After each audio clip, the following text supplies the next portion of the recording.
பன்னியும் எது ராஜா பன்னி சிங்கத்தை பார்க்க வந்தாச்சு.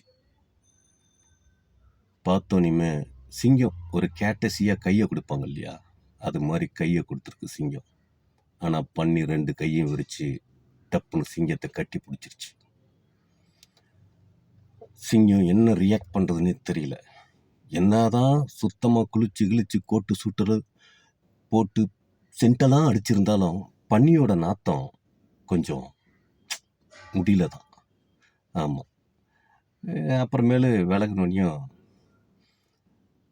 சரி போயிட்டு வாங்க அப்படிங்கிற மாதிரி தலையாட்டும் இல்லையா, அது மாதிரி சிங்கம் தலையாட்டிருக்கு.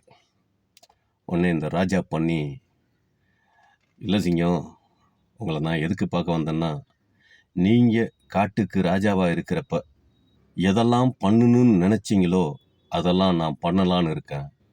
நீங்கள் என்ன பண்ணணும்னு நினச்சிங்க சொல்லுங்க அப்படின்னு கேட்க, சிங்கம் கொஞ்சம் அமைதியாக இருந்துட்டு, அதெல்லாம் பண்ணுறதுக்கு நீ சிங்கமாக பிறந்திருக்கணும் அப்படின்ட்டுருக்கு.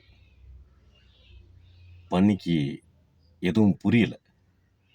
இருந்தாலும் சிங்கம் என்ன சொல்லியிருக்கு, ஒன்றே ஒன்று சொல்கிறேன், அதை மட்டும் எனக்காக செய்யுங்க அப்படின்ட்டுருக்கு.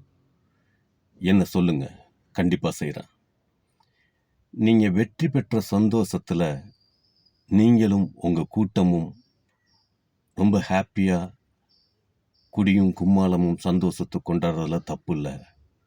ஆனால் வான வேடிக்கை வெடிக்கிறப்ப பார்த்து வெடி. வானத்தில் நமக்கு வண்ணமாக தெரிகிற வெடி ஒரு துளி நெருப்பு காட்டுக்குள்ளார விழுந்து பத்திக்குச்சுன்னா இந்த காடு சுடுகாடு ஆயிரும். அதனால வான வேடிக்கை வெடிக்காத அப்படின்னு அட்வைஸ் பண்ணி அனுப்புச்சு. ஓப்பனிங்கே சிங்கம் உக்காந்து வானத்தை பார்த்து கண் கலங்கி அழுதுச்சு தெரியுமா. ஏன் அழுதுச்சுன்னு எனக்கு தெரியுது. உங்களுக்கு தெரிஞ்சிச்சா?